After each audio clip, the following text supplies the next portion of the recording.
The massive alien ship floated in the darkness of space like a glowing crystal. Its surface shimmered with blue and purple lights that pulsed in rhythm like a heartbeat. The ship was 3 miles long and shaped like a beautiful flower made of metal and glass. This was the Eternal Harmony, the most important ship in the Zephyrian fleet. Inside the ship, hundreds of alien beings moved through corridors that hummed with energy. The Zephyrians looked like living shadows made of light. They had no solid bodies like humans. Instead, they were pure energy that could take different shapes. Sometimes they looked like tall figures with flowing robes. Other times they appeared as balls of bright light that danced through the air. Ambassador Veltar stood in the main ceremonial chamber of the ship. This room was enormous, with walls that curved up into a dome covered in stars. Real stars, not pictures. The Zephyrians had found a way to capture starlight and display it on their ceilings. Veltar was older than most of his people, and his energy glowed a deep golden color that showed his wisdom and age. Today was a special day. 3 months ago, the Zephyrians had made contact with a new species called humans. These creatures lived on a small blue planet called Earth, far away in a distant part of the galaxy. The humans were very different from the Zephyrians. They had solid bodies made of flesh and bone. They breathed air and ate food and did many strange things that energy beings did not understand, but the humans seemed friendly. They had sent messages of peace and friendship. They wanted to trade and learn from each other. The Zephyrian leaders were pleased. They always enjoyed meeting new civilizations and adding them to their great alliance called the Collective. The Collective was made up of 12 different alien species from 12 different star systems. Some were like the Zephyrians, made of energy. Others were more like plants or machines or even stranger things. But they all worked together in peace and harmony. They shared knowledge and resources and helped each other grow and learn. Now the humans wanted to join this great alliance. The Zephyrian Council had agreed to consider their request. As a first step, they would exchange gifts and learn about each other's cultures. The humans had already sent their gift, and today was the day to receive it. Ambassador Veltar looked at the small crowd gathered in the chamber. There were other Zephyrian officials, scientists, and military leaders. There were also representatives from several other collective species. Everyone wanted to see what the humans had sent. In the center of the chamber sat a small metal container that had arrived just hours ago. It was about the size of a large box and made of simple gray metal. The humans had sent it in an automated cargo ship with a message that made everyone very excited. The message was short and simple: a token of friendship and sustenance for our new allies. We hope you will accept this gift as a sign of our desire for peace and cooperation between our peoples. The word sustenance had caught everyone's attention. Sustenance meant food or nourishment. The humans were offering to share their food with the Zephyrians. This was a very important gesture in galactic diplomacy. When different species shared their food, it showed trust and friendship. It meant they wanted to take care of each other. Of course, the Zephyrians did not eat food the way humans did. They did not have mouths or stomachs. Instead, they fed on energy. They absorbed radiation from stars, electricity from machines, and electromagnetic fields from planets. Any kind of energy could nourish them and keep them strong. The human gift was perfect for this. When the Zephyrian scientists scanned the metal container, they found it was full of incredible energy signatures. The readings showed massive amounts of concentrated power inside the small sphere. It was like a tiny star packed into a metal ball. "The humans are very generous," said science leader Cathara, her energy form flickering with excitement. "This gift contains more energy than we usually consume in a full cycle. They must have worked very hard to create something so concentrated." "It shows they understand our nature," agreed Military Commander Dexter. "They could have sent us their own food, but instead they thought about what we would need. This proves they want a real friendship, not just a political alliance." Ambassador Veltar nodded slowly. He was pleased but also careful. In his long life he had seen many first contacts between species. Some went well, and some went very badly. The key was always to move slowly and make sure both sides understood each other. The gesture is indeed thoughtful, he said. But we should be careful. The humans are still very new to galactic society. They may not understand all the implications of their gifts. What do you mean? Asked Cathara. I mean that sharing sustenance is not just about friendship. In many cultures, when you accept food from someone, you create a bond with them. You become part of their family or tribe. The humans may expect us to do the same for them. Would that be so bad? Asked a young officer named Linda. The humans seem very interesting. Their messages show they are curious and brave. They built machines that can travel between stars even though they have solid bodies. That shows great determination. Veltar smiled, his energy form glowing brighter. You are right, young one. The humans do seem remarkable. But we must be sure we understand them before we make any permanent bonds. The conversation was interrupted by a soft chime. A technician approached the group and bowed respectfully. Ambassador, a human gift has been prepared for consumption. The energy absorption chamber is ready, and all safety protocols have been activated. Veltar looked around the room. Everyone was watching him expectantly. This moment would be broadcast to all 12 worlds of the collective. Billions of beings would see the Zephyrians accept the human gift and form the first bond between their species. Very well, he said. Let us proceed. The group moved to a smaller chamber next to the main room. This was the energy absorption chamber, where Zephyrians came to feed on concentrated power sources. The walls were lined with special crystals that could store and channel energy safely. In the center of the room was a raised platform with the human gift sitting on top of it. Up close, the gift was even more impressive. It was a perfect sphere made of polished metal that reflected the chamber's lights. The surface was covered in tiny symbols and patterns that seemed to shift and move when you looked at them. The humans had clearly put a lot of work into making it beautiful. The energy readings are incredible, whispered Cathara as she scanned the sphere with her instruments. I have never seen anything like this. The power levels are off our charts. How much energy does it contain? Asked Veltar. Enough to feed a dozen Zephyrians for several cycles. The humans must have used very advanced technology to pack so much power into such a small space. Veltar was impressed despite his caution. The humans were much younger than the Zephyrians as a spacefaring species. Earth had only developed faster than light travel 50 years ago, but already they could create energy storage devices that amazed even the advanced collective races. They are learning quickly, he said. This bodes well for their future in the collective. The feeding ceremony began with traditional songs and prayers. The Zephyrians sang in harmonies that sounded like wind chimes mixed with distant thunder. Their voices created waves of energy that made the chamber's crystals glow brighter. Ambassador Veltar approached the platform slowly. This was the most important part of the ceremony. As the highest-ranking Zephyrian present, he would be the first to taste the human gift. His reaction would determine how the rest of his people viewed the humans. He extended his energy tendrils toward the sphere. These were like invisible arms made of pure power that Zephyrians used to manipulate energy and matter. As his tendrils got closer to the human device, he could feel the enormous power contained within it.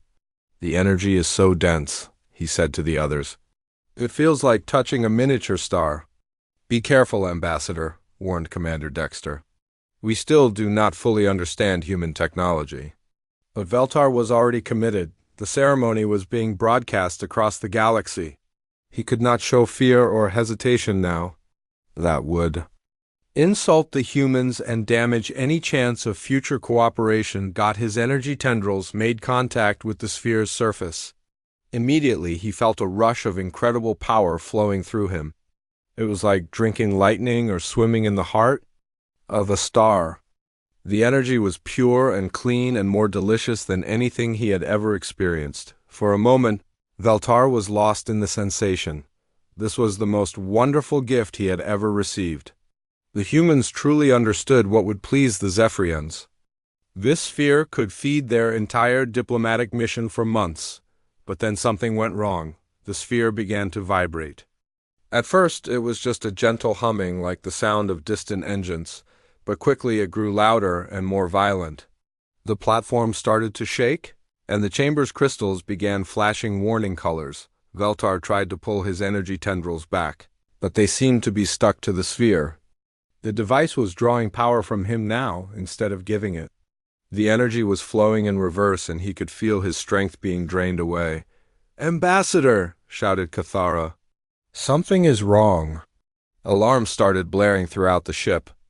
Red lights flashed, and automated voices began speaking in urgent tones.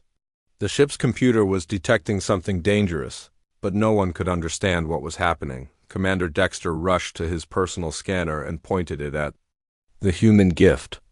What he saw made his energy form flicker with shock and fear. "It's not a food source," he said in a voice barely above a whisper. "It's a weapon." "What?" Veltar managed to gasp as he struggled to break free from the sphere. "The device contains fissile materials in a state of rapid decay. The energy we detected is not stored power. It is the signature of an uncontrolled nuclear reaction." The meaning of these words hit everyone in the chamber like a physical blow. The humans had not sent them food. They had not sent them a gift of friendship. They had sent them a bomb dot, and Ambassador Veltaris' attempt to feed on it had activated its countdown sequence. "How long do we have?" asked Cathara, her voice tight with panic. Dexter checked his scanner again. The numbers were changing rapidly, counting down toward 0. "Approximately 4 minutes," he said. "Then the device will explode with enough force to destroy this entire ship and everything within 1,000 kilometers." The chamber erupted in chaos. Officers ran for emergency exits. Scientists grabbed their most important equipment. But Veltar remained frozen on the platform, still connected to the human bomb, unable to break free. He stared at the sphere in disbelief. The beautiful patterns on its surface now looked like threats. The elegant design seemed like a mockery. The humans had created this weapon specifically to kill him and his people. They had wrapped it in pretty decorations and called it a gift. But why? The humans had seemed so friendly in their messages.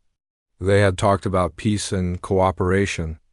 They had asked to join the collective and learn from the older races. Why would they try to assassinate the very people they claimed to want as friends? The answer came to him as he watched the countdown continue. This was what humans were really like.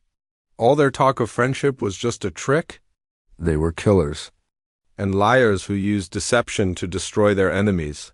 They had lured the Zephyrians into a false sense of security and then struck without warning. It was the most evil thing Veltar had ever encountered in his long life.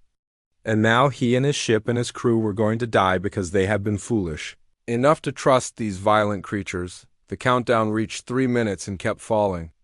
Unless someone found a way to stop it, the humans would have their first victory against the collective, and it would not be their last.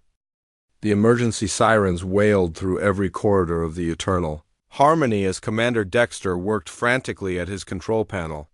His energy form flickered between different colors as stress and fear coursed through him. The human bomb was still counting down, and they had less than 2 minutes left. "Can we eject it?" shouted Science Leader Cathara over the noise of the alarms. "Negative," Dexter replied, his voice tight with concentration. "The ambassador is still connected to the device. If we try to move it, the energy feedback could kill him instantly." Ambassador Veltar remained frozen on the platform, his golden energy form now pale and dim. The human weapon was still draining his power, and he could barely speak. But his mind was clear enough to understand what was happening. The humans had tried to murder him in front of the entire galaxy. "Evacuate the ship," he whispered, though his voice was so weak that only the closest officers could hear him. "We will not leave you, Ambassador," said Cathara firmly. "You must," Veltar gasped. "Save yourselves. Do not let the humans claim more victims." But there was no time for evacuation. The countdown reached 30 seconds, then 20, then 10. Everyone in the chamber braced themselves for death. They closed their energy forms tight and prepared for the explosion that would end their lives. 5 seconds? 4, 3, 2, 1. Nothing happened. The bomb's countdown reached 0, but no explosion came. Instead, the sphere simply went dark and stopped vibrating. The dangerous energy readings disappeared, and the connection between Veltar and the device suddenly broke. The ambassador collapsed to the floor, weak but alive. For several minutes, nobody moved. They all stared at the silent sphere, waiting for it to explode. But it remained perfectly still and harmless. What happened? Asked Kikathara finally. Commander. Dexter scanned the device again with his instruments. The nuclear reaction has stopped. The bomb has deactivated itself. How is that possible? I do not know. Perhaps it was designed to malfunction. Or perhaps the humans planned this exact scenario. Veltar slowly pulled himself upright, his energy form still flickering weakly. It does not matter how or why, he said. What matters is that the humans tried to kill me.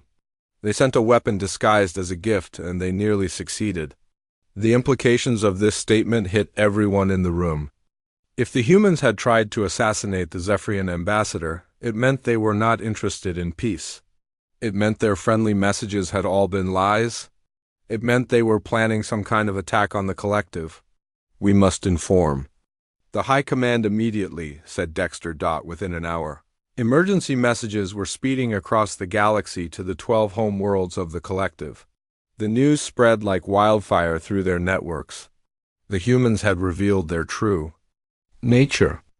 They were killers and deceivers who could not be trusted. The High Command of the collective met in emergency session on the crystal world of Zephyr Prime. 12 different species gathered in the Great Council Chamber, their forms ranging from energy beings like the Zephyrians to plant-like creatures to mechanical entities that look like walking machines. High Counselor Murthan, the oldest and wisest of the Zephyrians, called the meeting to order. His energy form was so ancient and powerful that it appeared almost solid, like a statue made of living light. Fellow counselors, he began, we face a grave threat. The humans have attempted to murder our ambassador with a primitive nuclear device. This act of treachery cannot be ignored. The other counselors murmured agreement. Some species communicated through sound, others through light patterns, and still others through electromagnetic pulses. But they all understood the seriousness of the situation. What do we know about human military capabilities? Asked Counselor Vexra of the silicon-based Crystalline Republic. Very little, admitted General Coulter, the Zephyrian military leader. We have only had contact with them for 3 months. Their technology appears primitive compared to ours. They still use chemical rockets and nuclear fusion for power.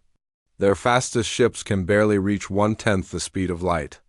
Yet they nearly killed our ambassador, pointed out Counselor Hezelin of the Plant-like Verdant Alliance. We should not underestimate them simply because their technology is crude. General Coulter activated a holographic display that showed images and data about human civilization. We have been studying their broadcasts and communications since first contact. What we have learned is disturbing. The display showed scenes from human history.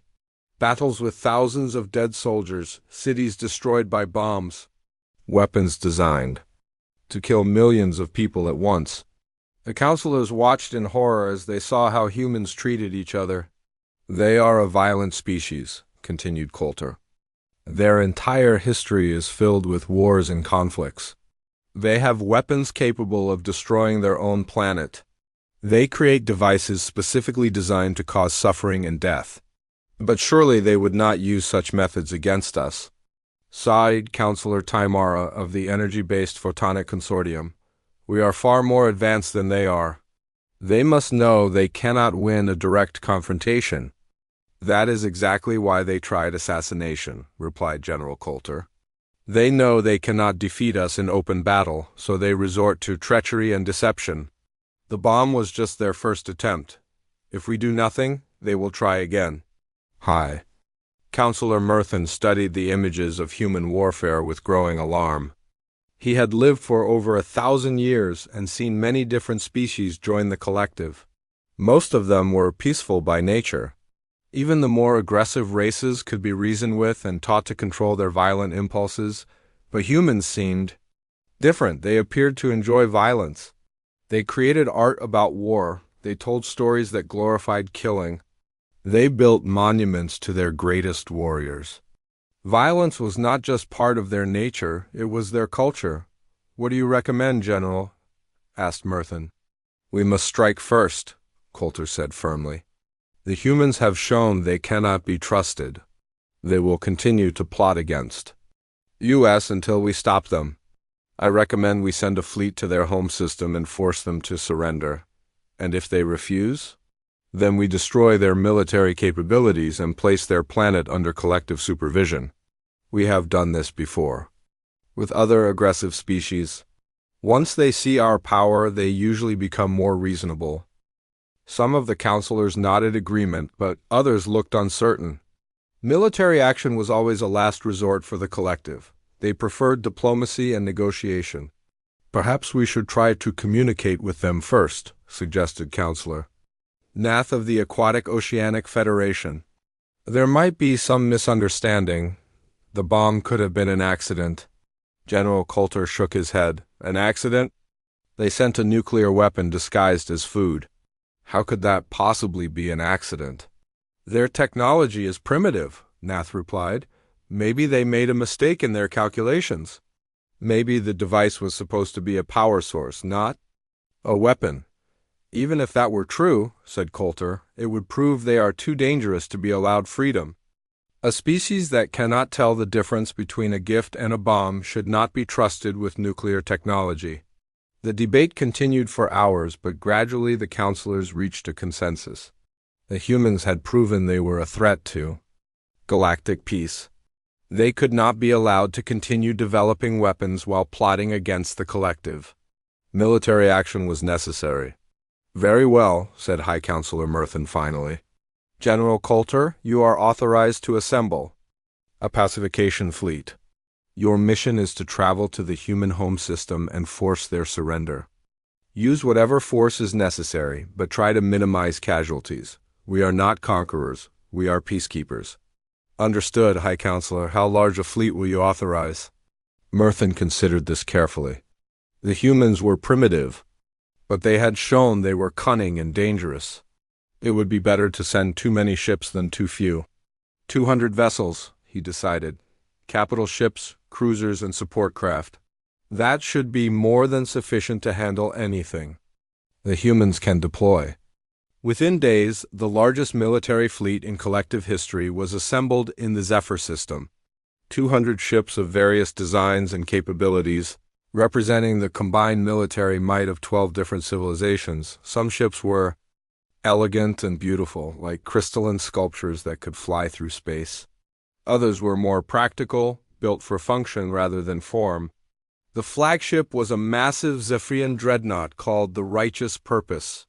It was over 5 miles long and equipped with weapons that could crack planets. General Coulter took command of the vessel and began planning the attack on Earth. The fleet's technology was centuries ahead of anything humans possessed. They had gravity manipulators that could crush ships without firing a shot. They had quantum scramblers that could disable electronics from thousands of miles away. They had molecular disintegrators that could break down matter at the atomic level. Most importantly, they had energy shields that could deflect any known form of attack. Human nuclear weapons would be useless against collective defenses. The whole campaign should be over in a matter of hours. Meanwhile, back on Earth, the human government was in a state of panic. They had been trying to contact the Zephyrians for days, but all their messages were being ignored. The aliens had stopped responding to diplomatic communications completely. President Sarah Martinez stood in the war room of the Global Defense Command, surrounded by military advisors and scientists. The mood in the room was grim. "What's the status of our explanation?" she asked. Dr. James Chun, the head of the first contact team, shook his head sadly. "We've sent the technical specifications for the fusion reactor over 100 times. We've explained exactly what went wrong with the translation matrix. We've even sent video messages with our top scientists explaining the mistake. But there's been no response. Maybe they don't believe us, suggested Admiral Rebecca Torres, the head of Earth's space fleet. Or maybe they don't care, replied General Marcus Rivera. Some species are just naturally aggressive.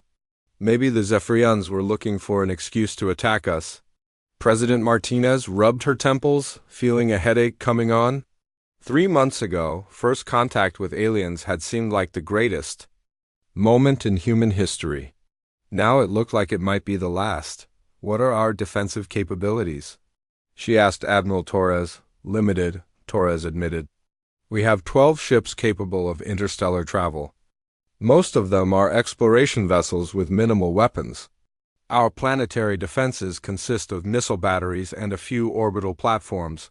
How does that compare to alien technology? There's no comparison. Based on what we've seen of their ships, they're centuries ahead of us. If they want to destroy Earth, there's very little we can do to stop them. The room fell silent as everyone absorbed this information. Humanity's first contact with aliens was about to become humanity's last contact with anyone. Sir, said a young technician at a monitoring station, I'm detecting massive energy signatures approaching the outer system. Multiple contacts moving at faster than light speeds. Admiral Torres hurried to the technician's station and looked at the readings. Her face went pale as she saw the size and number of the approaching fleet. 200 ships, she whispered. They're bringing 200 ships to fight 12. President Martinez closed her eyes and tried to think of some way to avoid the coming disaster, but she knew it was too late for diplomacy. The aliens were coming to destroy Earth, and there was nothing anyone could do to stop them. The only question now was how many humans would die before it was all over. Captain Marcus Rivera floated in the medical pod deep inside his ship, surrounded by tubes and wires that connected his body to the vessel itself. His eyes were closed, but his mind was fully awake and alert. Through the cybernetic implants surgically placed in his brain and spine, he could feel every part of the ship as if it were his own body. The ship was called the Indomitable Spite, and it had once been a simple cargo hauler that carried supplies between Earth's colonies. But over the past week, Rivera and his crew had transformed it into something entirely different. They had turned it into a weapon that could fight impossible odds. Rivera felt the ship's engines through the neural connection. 3 nuclear reactors burned at 150% of their normal capacity, pushing out more power than they were designed to handle. The metal hull groaned under the stress, and warning lights flashed constantly throughout the ship. But the engines kept running, driving the vessel forward at speeds that should have been impossible. He felt the cargo holds where his crew slept in crash-resistant pods.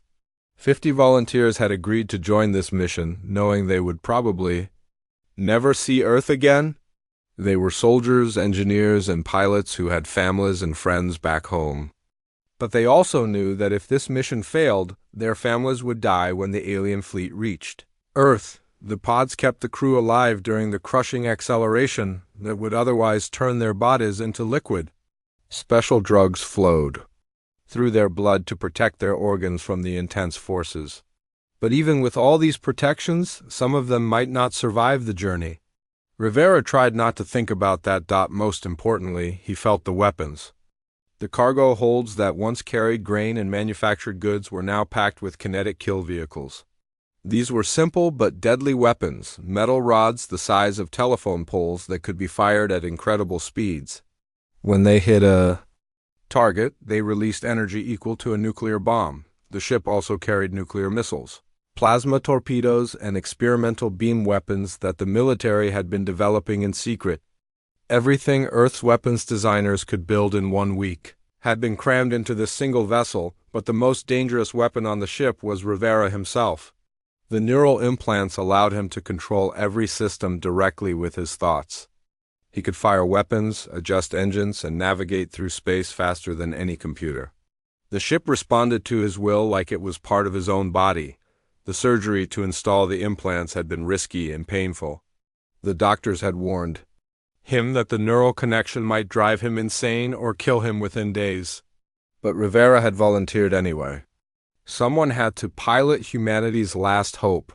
And he was the most experienced combat pilot on Earth. Through his sensors, Rivera could see the alien fleet approaching Earth's solar system.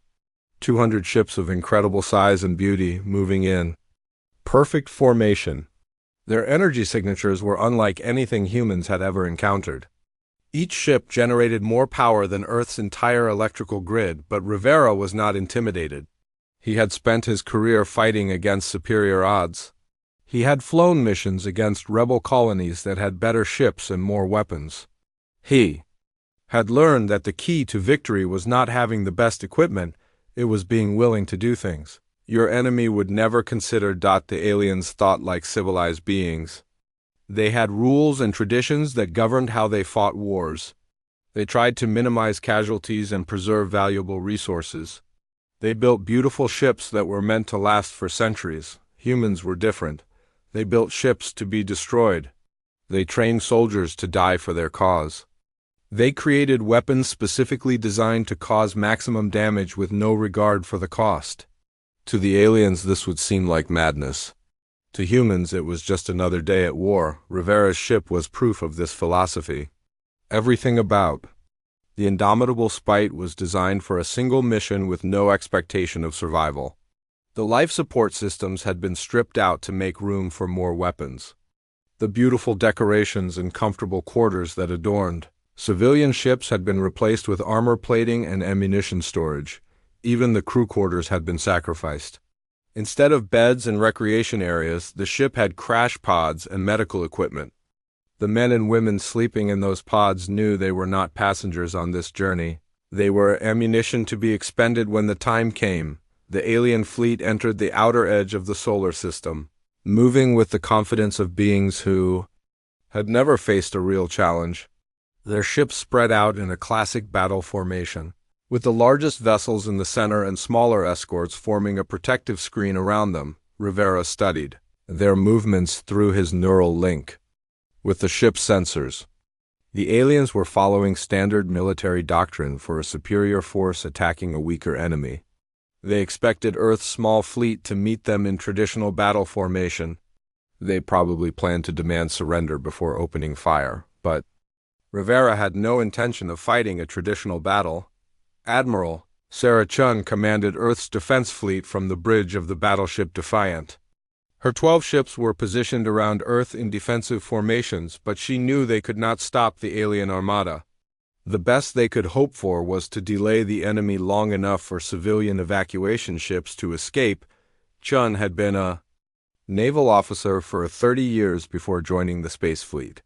She had fought in wars on Earth's oceans before humanity reached for the stars. She understood the mathematics of warfare when facing overwhelming odds. Conventional tactics led to certain defeat. That was why she had approved Rivera's mission. The indomitable Spite was humanity's attempt to change those mathematics. "Admiral, we're receiving a transmission from the alien fleet," reported her communications officer. "Put it on the main screen." The image of General Coulter appeared on the bridge display. The alien leader looked like a figure made of golden light, beautiful and terrible at the same time. When he spoke, his voice was translated into English by the ship's computer. "Human military forces. I am General Coulter of the Collective Fleet. You are ordered to surrender immediately and prepare for occupation. Your species has committed an act of war against the Collective by attempting to assassinate our ambassador. Resistance is futile and will only result in unnecessary casualties." Admiral Chun stepped forward and activated the transmission system. "General Coulter, I am Admiral Sarah Chun of the Earth Defense Fleet. The device that nearly harmed your ambassador was not a weapon. It was a fusion reactor that malfunctioned due to a translation error. We have sent you complete technical specifications proving this." "Your lies will not save you," Coulter replied coldly. "We have analyzed the device. It contained enough fissile material to destroy our flagship. There is no way this could have been an accident. The fissile material was the fuel for the reactor. The translation error caused the safety systems to fail, turning it into a weapon. We never intended to harm anyone. Even if that were true, it proves your species is too dangerous to be allowed freedom." A civilization that cannot control its own technology should not possess nuclear weapons. Shun felt her anger rising, but she kept her voice calm and professional. General, we are willing to make reparations for any damage caused. We want peace between our species. Peace will come when Earth is under collective control. You have 1 hour to surrender unconditionally. If you refuse, we will take your planet by force. The transmission ended, leaving Chun staring at a blank screen. She had expected this response, but it still hurt to see diplomacy fail so completely. Now the only option left was war. All ships prepare for battle, she ordered. We may not be able to win, but we can make them pay for every mile of space. The Earth fleet began moving into attack formation, but their movements were interrupted by an unexpected sensor reading. Admiral, I'm detecting a single ship approaching from the outer system. It's moving at incredible speed, almost 10% of light speed. Shun frowned. No human ship could achieve that velocity with a living crew aboard.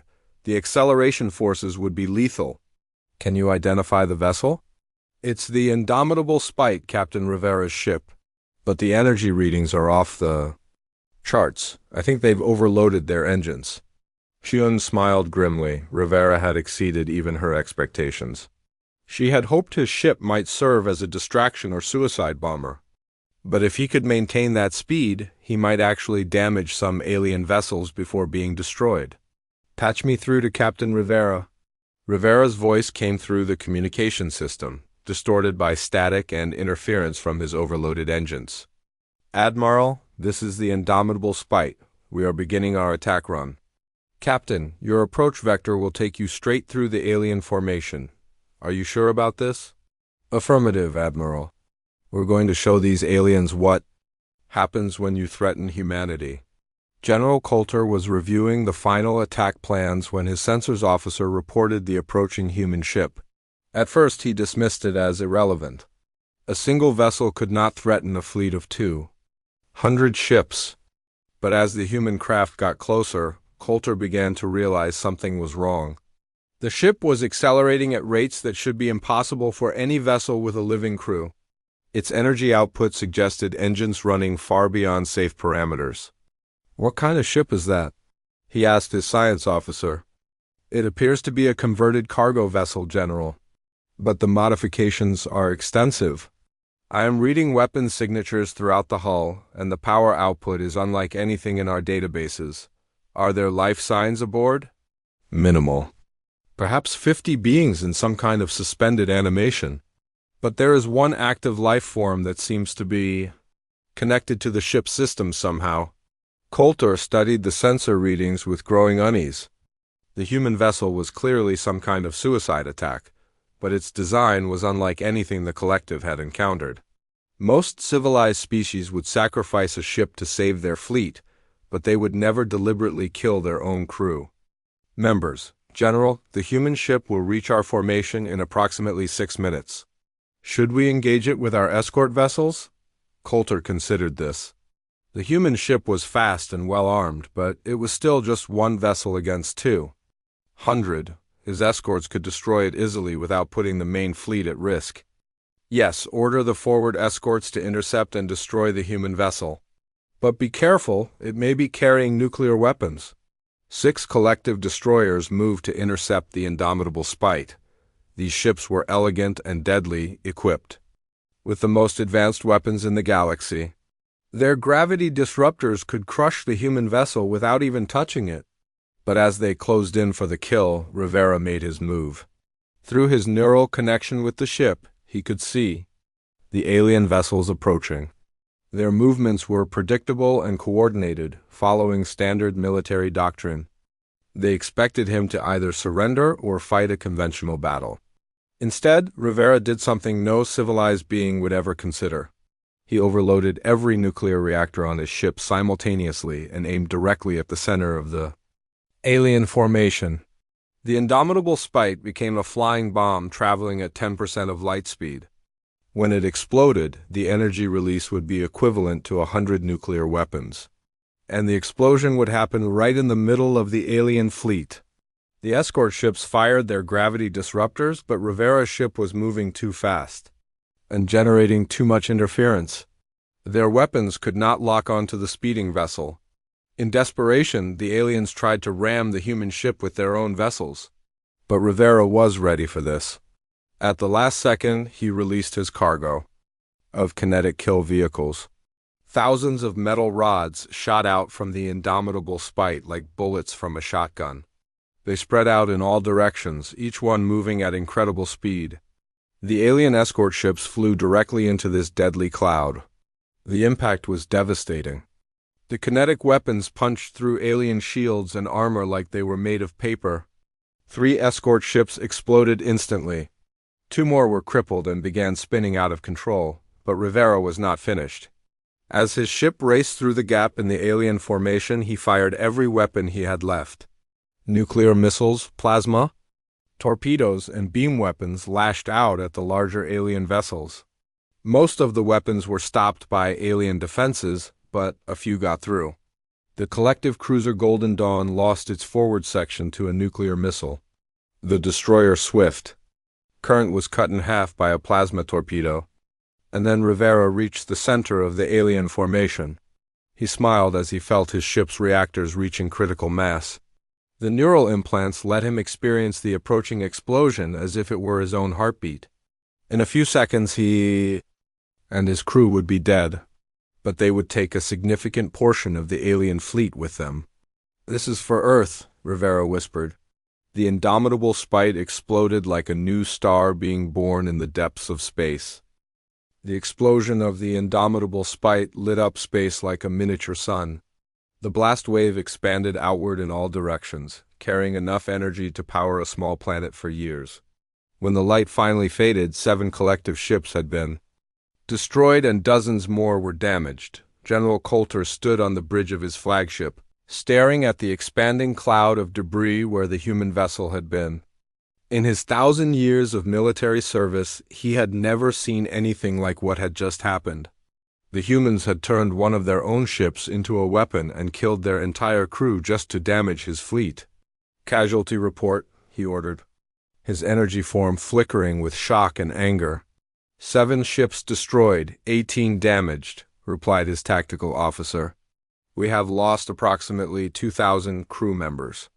The humans achieved a kill ratio of 40-1. Coulter could not believe what he was hearing. 40 aliens dead for every human. In a single attack, the primitive humans had inflicted more casualties on the collective than most species managed in entire wars. How is that possible? We have the most advanced shields and armor in the galaxy. The human ship was moving at 10% of light speed when it exploded, General. At that velocity, even our shields could not absorb all the energy. The kinetic weapons it fired were also moving at incredible speeds. They punched through our defenses like they were not there. Commander Veltar, who had survived the assassination attempt and joined the fleet, studied the tactical displays with growing unease. "General, I think we have misunderstood something fundamental about human warfare." "What do you mean?" "Look at how they attacked us.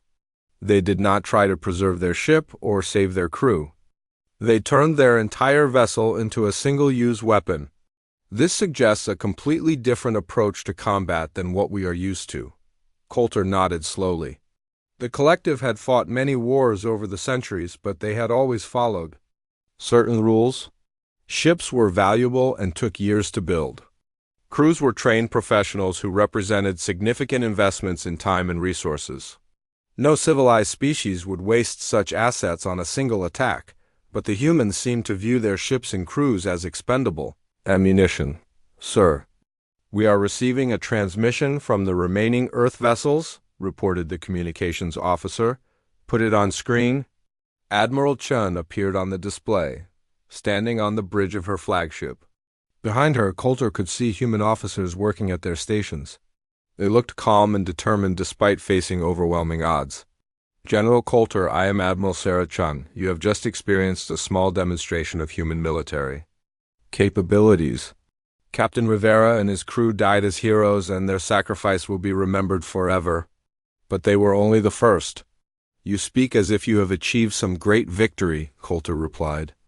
You destroyed 7 of my ships at the cost of 50 human lives.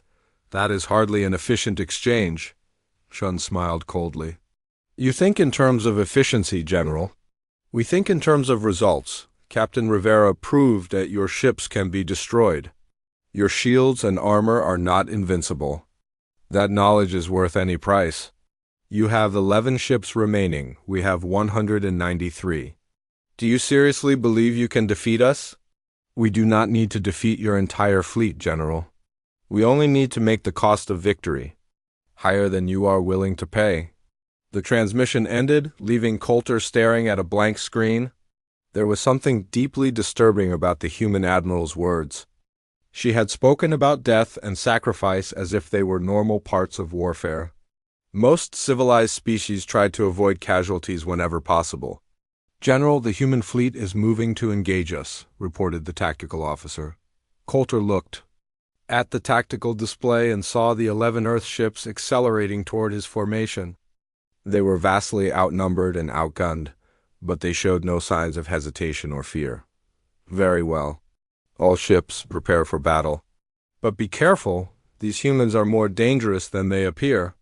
The Earth ship Valiant was the first to engage. The alien fleet. It was a heavy cruiser armed with nuclear missiles and railguns. Under normal circumstances, it would have been destroyed in minutes by the superior alien weapons, but Captain Lisa Park had no intention of fighting a normal battle.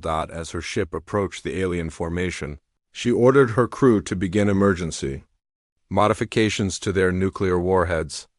Instead of using the missiles as projectile weapons, they would detonate them as close proximity bombs. All hands, prepare for ramming speed, she announced over the ship's communication system. The crew of the Valiant knew what this meant. They were going to ram their ship into the largest alien vessel they could find.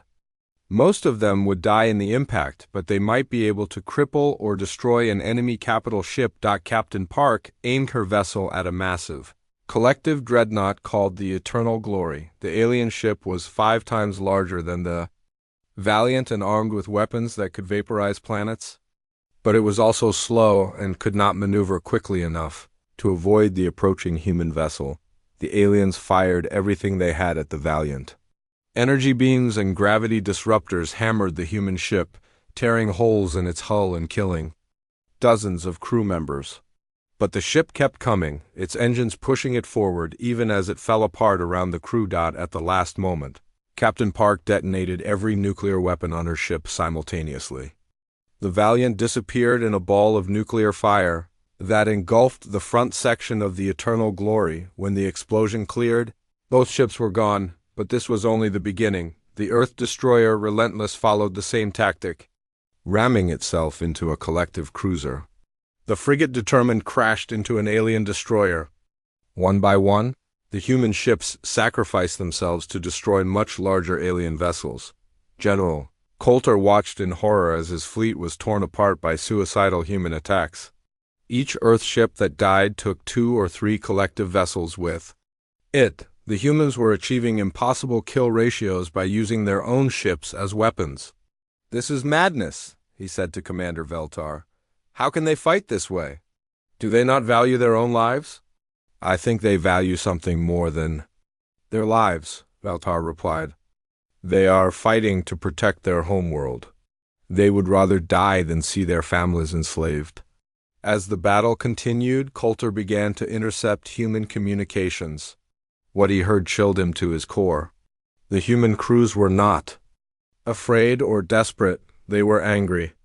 They spoke about revenge for Captain Rivera and his crew. They talked about making the aliens pay for threatening Earth. One transmission particularly disturbed him. It came from the captain of the Earth battleship, defiant as his ship prepared to ram a collective heavy cruiser. "This is Captain James Morrison to all human forces. Remember, we are not just fighting for Earth, we are showing these aliens what happens when you threaten humanity. Make them remember this day. Make them fear us." The captain's voice was calm and professional, as if he were discussing the weather rather than his own imminent death. This was not the voice of a desperate soldier making a last stand. This was the voice of someone who had chosen to die and was satisfied with that choice. The Defiant exploded against the alien cruiser in another nuclear fireball. Both ships were destroyed, but the human captain had achieved his goal. The aliens were beginning to fear the humans. "General, we have destroyed the entire Earth fleet," reported the tactical officer. "But we have lost 43 ships in the process." Coulter stared at the casualty figures in disbelief.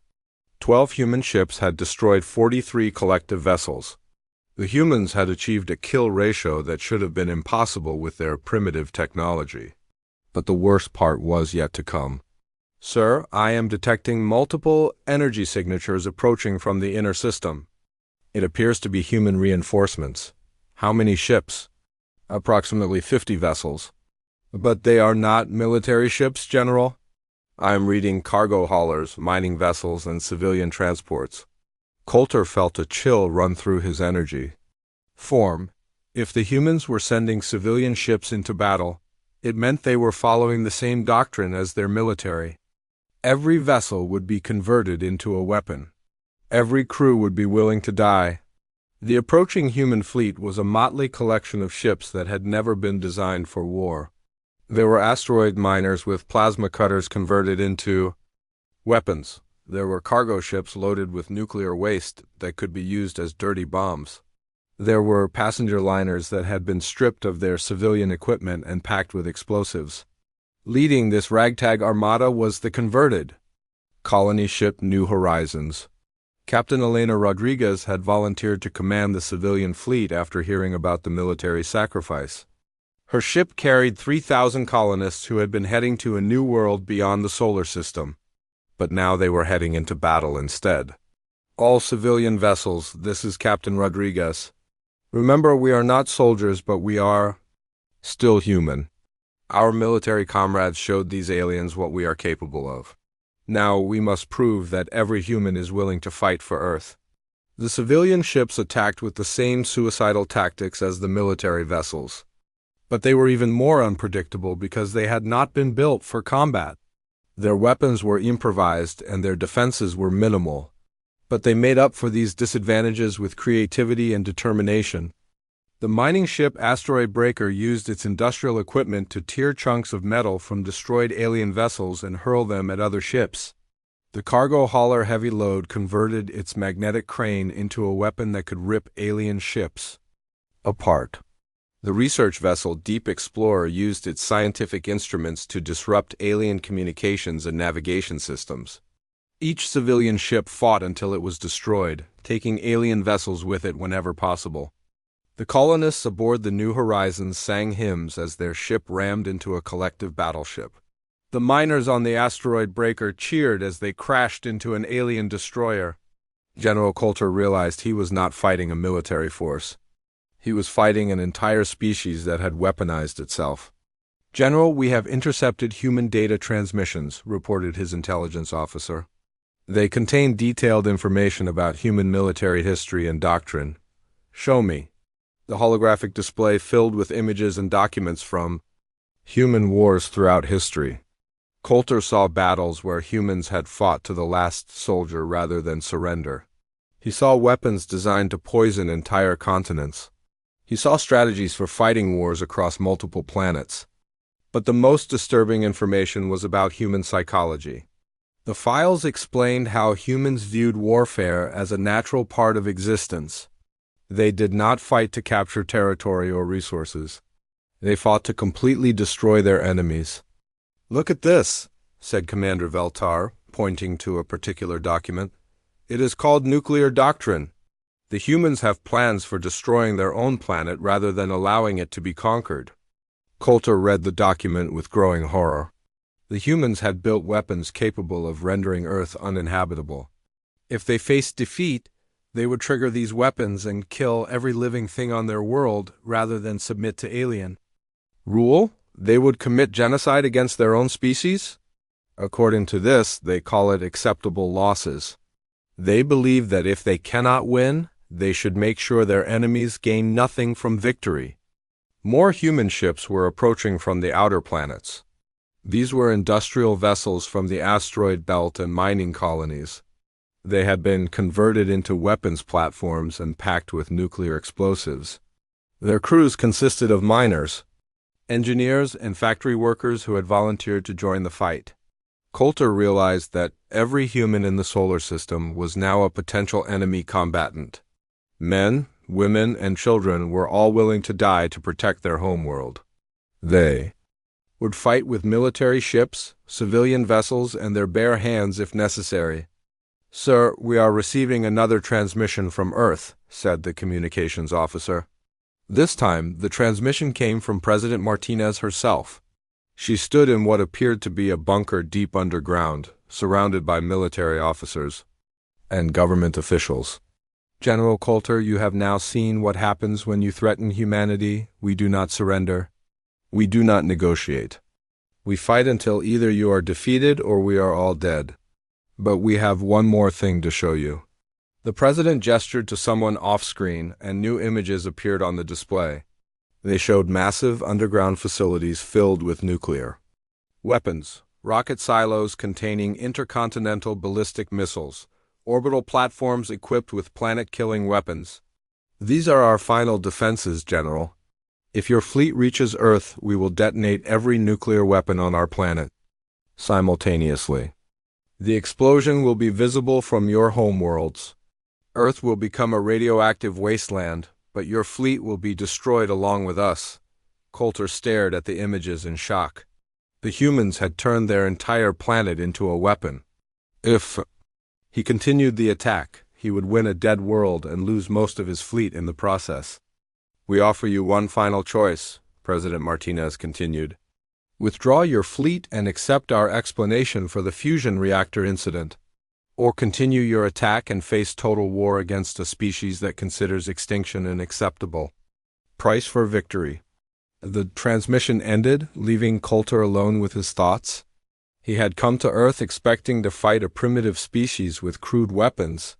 Instead, he had encountered something far more dangerous than any advanced technology.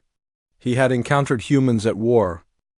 General Coulter stood in the command center of his flagship, surrounded by the wreckage of what had once been the most powerful fleet in collective history. Of the 200 ships that had entered the human solar system, only 120 remained.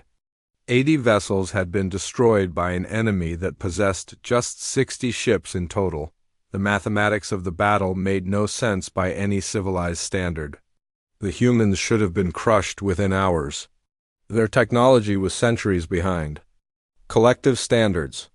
Their weapons were primitive nuclear devices compared to the elegant energy weapons of advanced civilizations, but the humans had turned their primitive technology into something far more dangerous than any advanced weapon. They had weaponized their own willingness to die. Commander Veltar approached the general with a datapad containing the latest intelligence reports. His energy form was dim and flickering, showing the stress and exhaustion that all the collective officers felt after witnessing human warfare. "General, we have completed our analysis of human military doctrine," Veltar said quietly. "The results are disturbing." Coulter took the datapad and began reading. What he saw confirmed his worst fears about humanity. The files contained detailed records of human conflicts spanning thousands of years. Wars where entire armies had fought to the last soldier. Battles where humans had deliberately destroyed their own cities rather than surrender them to enemies. The humans called it scorched earth tactics. If they could not win, they would make sure their enemies gained nothing from victory. They would poison water supplies, burn crops, and demolish infrastructure. They would turn their own lands into wastelands rather than allow occupation. "Look at this section about their nuclear weapons doctrine," Veltar said, pointing to a particular part of the report. "They have something called mutually assured destruction. If any enemy attacks them with planet-killing weapons, they will respond by destroying that enemy's homeworld, even if it means their own destruction." Coulter read the section with growing horror. The humans had built enough nuclear weapons to destroy every planet in the galaxy. They had submarines hidden in their oceans, each carrying missiles that could turn entire worlds into radioactive waste.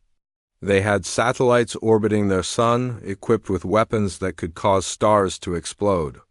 They would really destroy themselves just to hurt their enemies? According to their own historical records, yes. They have done it before on a smaller scale. During their Second World War, human soldiers would call in artillery strikes on their own positions if they were being overrun by enemies. They preferred to die rather than be captured. The general continued reading, and each page made the situation seem more hopeless. The humans did not fight wars to capture territory or resources. They fought wars to completely eliminate their enemies. They had no concept of acceptable losses because they considered any sacrifice worthwhile if it led to victory. Sir, we are receiving multiple transmissions from human colonies throughout the galaxy, reported the communications officer. It appears word of our attack has spread to their settlements. Show me. The main display filled with messages from human colonies on dozens of worlds. Men and women in mining equipment, farming clothes, and civilian dress stood before cameras and spoke directly to the collective fleet. This is Colony Administrator Sarah Kim from New Terra. We have received word of the unprovoked attack on our homeworld. All civilian ships in this system are being converted to military vessels. We will arrive at Earth within 2 weeks. This is Captain Michael Chun of the merchant vessel Far Trader. We are loaded with industrial equipment and heading to Earth at maximum speed. These tools will be converted to weapons when we arrive. This is Dr. Elena Rodriguez from the research station at Proxima Centauri. We are abandoning our scientific mission and returning to defend Earth. Our knowledge of alien technology will be used to create more effective weapons. Dozens of similar messages filled the display. Human colonies throughout the galaxy were abandoning their peaceful activities and rushing to join the war. Farmers were becoming soldiers. Scientists were becoming weapons designers. Children were being trained to fight. But the most disturbing message came from a human military officer on a distant world. This is General David Park from the Outer Rim Defense Force. Be aware that if Earth falls, we will begin systematic attacks on all collective worlds. We have identified the locations of your 12 home planets. We have ships positioned to strike your colonies. If humanity dies, the collective dies with us. Coulter realized that the humans had been preparing for this possibility since first contact. They had spread their population across the galaxy specifically to make them impossible to eliminate completely. Even if Earth was destroyed enough, humans would survive to wage a war of revenge that could last for centuries. General, we are receiving a priority transmission from the High Command. Announced the communications officer. The image of High Counselor Murthan appeared on the screen. The ancient Zephyrian leader looked tired and concerned. Behind him, Coulter could see other collective officials arguing frantically. General Coulter, what is your status? We have been monitoring the battle, and the casualty reports are unacceptable. High Counselor, the humans are more dangerous than we anticipated. They do not fight according to any civilized rules of warfare. They use suicide attacks and total war tactics. Are you telling me that 80 of our ships have been destroyed? By primitive humans? Yes, High Counselor. And if we continue this attack, we will lose many more. The humans are willing to destroy their entire planet rather than surrender. They have weapons capable of eliminating all life on Earth, and they will use them if we land troops. Murthan was silent for a long moment. Behind him, the other counselors continued their heated debate. Finally, the High Counselor spoke again. General, we have been in communication with representatives from other species who have encountered humans. The reports are consistent with what you describe. What do you mean? The plant-like beings of the Verdant Alliance report that human colonists on their border worlds have been building fortifications and weapon stockpiles. The machine intelligences of the Digital Consortium say that humans have been developing computer viruses capable of destroying entire digital civilizations. Every species that has met humans reports the same thing. They are preparing for total war. Coulter felt a chill run through his energy form. The humans had not just been preparing to defend. Earth, they had been preparing to fight every species in the galaxy if necessary. High Counselor, what are your orders? Stand by for new instructions. The High Command is reconsidering our approach to the human situation. The transmission ended, leaving Coulter alone with his thoughts. For the first time in his long military career, he was facing an enemy that truly frightened him. Not because of their weapons or technology, but because of their absolute determination to win at any cost. Hours later, Admiral Sarah Chun received an unexpected transmission from the alien fleet. She was aboard the emergency command ship Indomitable, hastily converted from a civilian transport. Most of Earth's military infrastructure had been destroyed in the battle, but the surviving human forces continued to prepare for the final assault. The face of General Coulter appeared on her screen. The alien leader looked different now, older and more tired than before. Admiral Chun, I am General Coulter of the Collective Fleet. I wish to discuss terms. Chun raised an eyebrow. Terms? I thought you were here to destroy us. Circumstances have changed.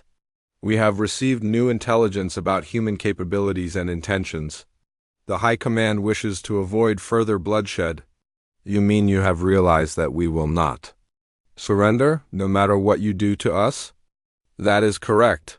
We have studied your military history and doctrine. We understand now that humans view warfare differently than civilized species.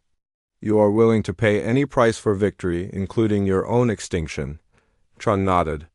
That is accurate. We would rather die free than live as slaves. But Admiral, you misunderstand our intentions. We did not come here to enslave humanity. We came because we believed you had attempted to assassinate our ambassador, and we have told you repeatedly that the device was a malfunctioning fusion reactor, not a weapon. Coulter was quiet for a moment. We have had our scientists examine the technical specifications you provided. Our analysis suggests that your explanation may be correct. General, we sent you complete blueprints and manufacturing records. The device was clearly a power source that suffered a cascade failure due to translation errors. Yes, we see that now. But you must understand our position. The device contained enough fissile material to destroy our flagship. When it nearly exploded during the consumption ceremony, we assumed it was a deliberate attack. Chun felt a surge of anger, but she forced herself to remain calm. So you attacked our homeworld based on an assumption. You killed thousands of our people because you jumped to conclusions? We acted according to standard collective protocol for dealing with aggressive species. But we have learned that humans are not aggressive in the way we understand the term. What do you mean? Aggressive species in the galaxy typically fight to expand their territory or capture resources. They can be reasoned with and eventually integrated into the collective, but humans fight for different reasons. You fight to protect your independence and way of life. You cannot be conquered because you would rather die than be ruled. Chun smiled grimly. Finally, you understand. Yes, Admiral. And because we understand, we are prepared to offer humanity a different relationship than we originally planned. What kind of relationship? General Coulter paused before answering. When he spoke again, his voice carried a tone of respect. That had not been there before. We offer humanity full membership in the collective as an equal partner. Not as a conquered species or junior member, but as an independent civilization with full rights and autonomy. Chun was surprised. Why? A few hours ago you were trying to destroy us. Because we have learned something important about humans. You are the most dangerous species we have ever encountered. Not because of your weapons or technology, but because of your psychology.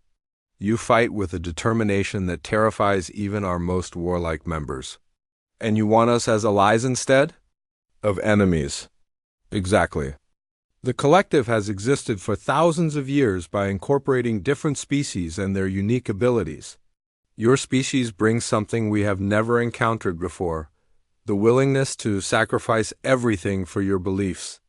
That kind of determination could be very valuable in the right circumstances. Chun considered this offer carefully. It was more than humanity had dared to hope for when the alien fleet first appeared. But she also knew that trust would have to be rebuilt. Slowly. General, humanity will consider your offer, but there are conditions. Name them. First, your fleet will withdraw immediately from our solar system.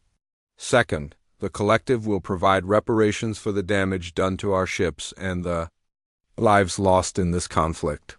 Third, any future disputes will be resolved through peaceful negotiation, not military action. Those terms are acceptable. But I have one request of my own. What is it? I would like to meet with human representatives to discuss how our species can work together. Your military doctrine and tactics could be valuable for defending collective worlds against truly hostile species, Chun smiled. General, I think that can be arranged. But I should warn you, once you become our allies, you will discover that human friendship is as intense as human warfare. We protect our friends with the same determination that we fight our enemies. I would expect nothing less from humanity. Over the following weeks, the collective fleet withdrew from Earth's solar system while diplomatic teams from both species worked to establish formal relations. The fusion reactor that had started the conflict was finally installed properly on a collective ship, where it provided clean energy for years. Captain Rivera and his crew were honored as heroes by both species. The indomitable Spite became a symbol of human determination and sacrifice. A monument was built on Earth showing the ship's final moments, with an inscription in both human and Zephyrian languages. They chose to die so that others might live free. But perhaps the most important result of the conflict was the new understanding between the species. The collective learned that some civilizations could not be conquered or controlled. They could only be respected as equals. And humanity learned that not all aliens were enemies to be fought. The galaxy became a more peaceful place, not because humans had been defeated, but because they had proven that the price of aggression against them was too high for any rational species to pay. And in the depths of space, human colonies continued to build and grow, secure in the knowledge that their homeworld had faced its greatest test and emerged victorious through the simple but devastating truth that humans would rather die fighting than live on their knees.